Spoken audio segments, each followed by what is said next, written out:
Living off my son's money, and you have the nerve to be rude? I don't even want to speak to you." That's how my mother-in-law, Catherine, yelled at me. After that, she truly started ignoring me. Before I knew it, I had been on the receiving end of her silent treatment for 3 months.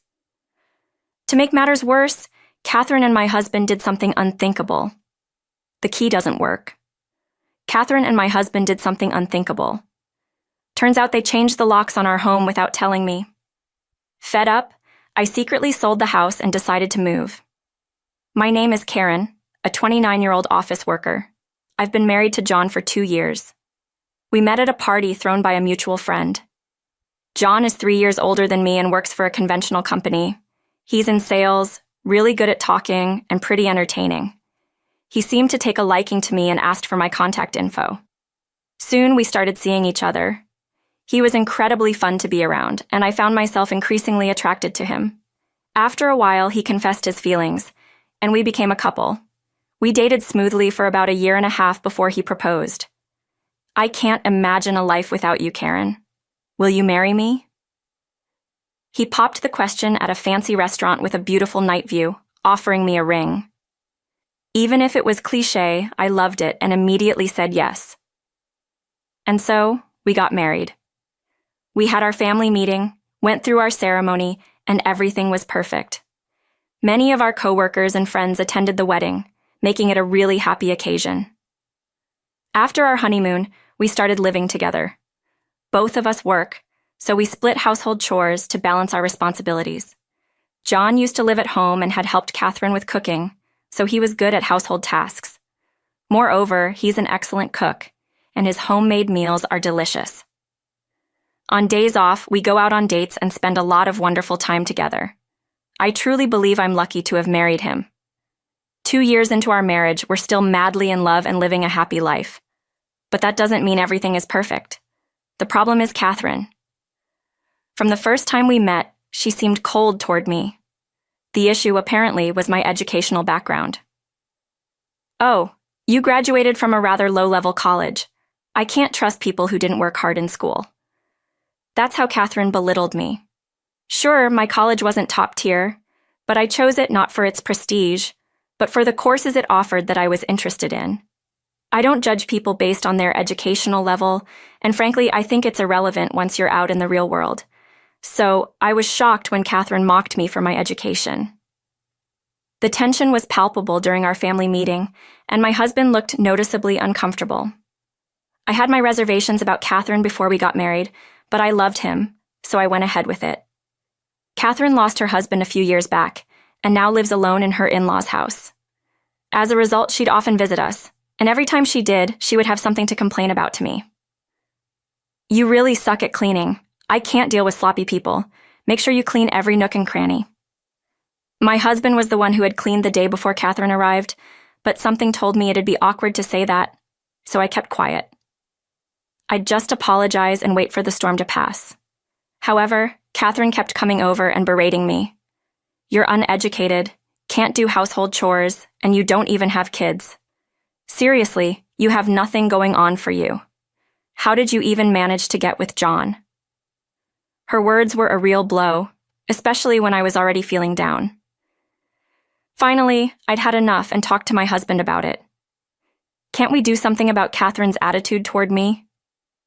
"What do you mean, her attitude? She's constantly insulting me." "Really? I never noticed."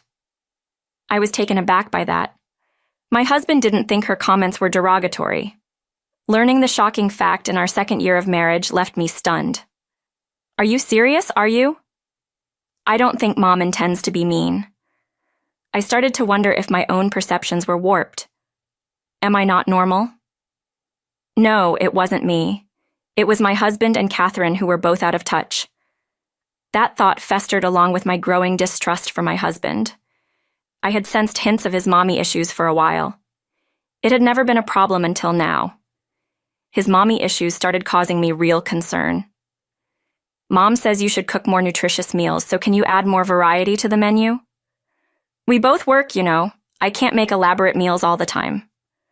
"A wife's cooking can motivate a husband to work harder and succeed. So please make more dishes. I think you've been skimping." Fine. I reluctantly expanded the menu, which did make dinner prep more labor-intensive. But what really got to me was when Catherine found out my husband was also contributing to the housework. How dare you make John do household chores? A wife should never do that. Stop it right now. Catherine yelled at me like that. I couldn't just take it anymore. My husband and I both work, so it only makes sense to share the chores. You, my daughter-in-law, dare to have an opinion about me? Unbelievable. This is why I can't stand people without a proper education. What I'm saying has nothing to do with education. In fact, I think my view is more relevant to modern times. Upon hearing me call her views outdated, Catherine's face turned beet red. Enough. Stop making fun of me. I won't tolerate this. Catherine then ran to my husband to tattle on me. My husband, furious, called me over. Hey, Mom's really upset. Why are you messing with her? It's your mom who's causing trouble, not me. I tried to explain my side of the story, but my husband made a shocking statement. It's all your fault, isn't it, Karen? Wait, were you listening? He shot me a glare. Then my husband glared at me with a disgusted look on his face. What's with that attitude? You've become so disrespectful, just like Mom said. It's not right for a wife to act like this. Really? Now even my husband is saying this? I was truly disheartened. I thought my husband had different values than Catherine, but he seemed to be heavily influenced by her. Can I really continue this marriage and be happy? I was at a loss, drowning in uncertainty, when my husband made another unbelievable comment. Mom is moving in with us. I asked when she would come, wondering if she would come again. Starting tomorrow.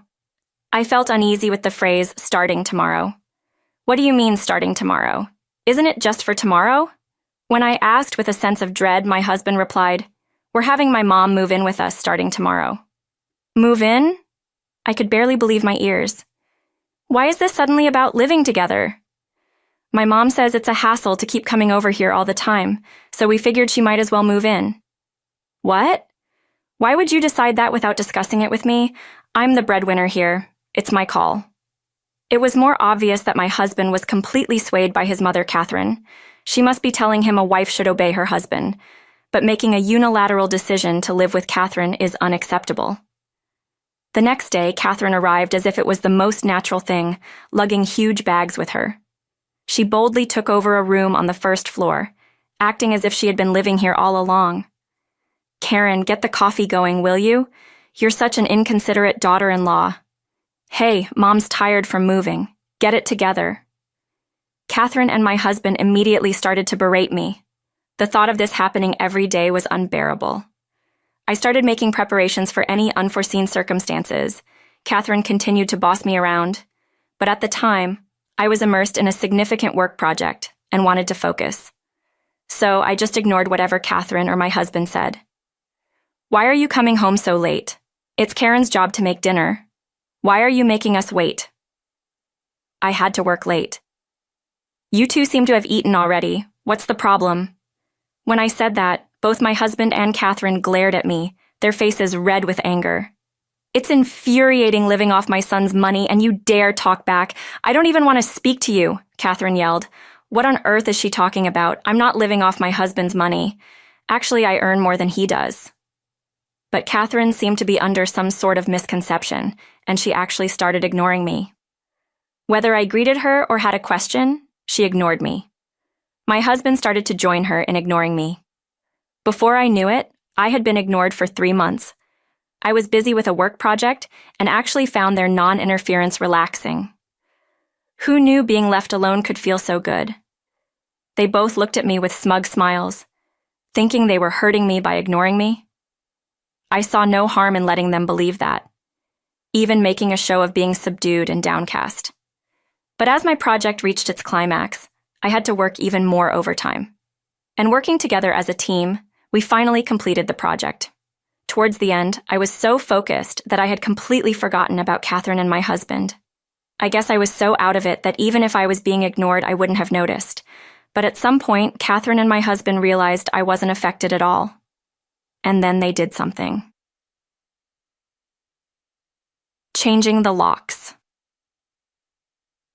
Unthinkable, huh? My key is not working, no matter how many times I tried.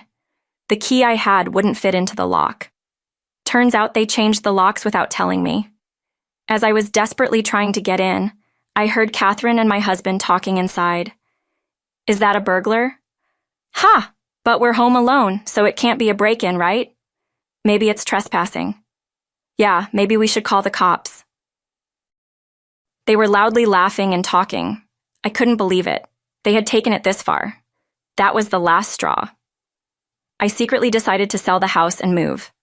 Actually, this house was a family home my parents had left to me when they retired to the countryside last year.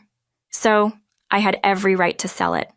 And I'd already had it appraised just in case something tricky happened with Catherine living here, so I could sell it right away. Selling the house. I stayed in a business hotel and informed my parents of the situation and my plan to sell. They were so disappointed in my husband and Catherine that they gave me the go-ahead.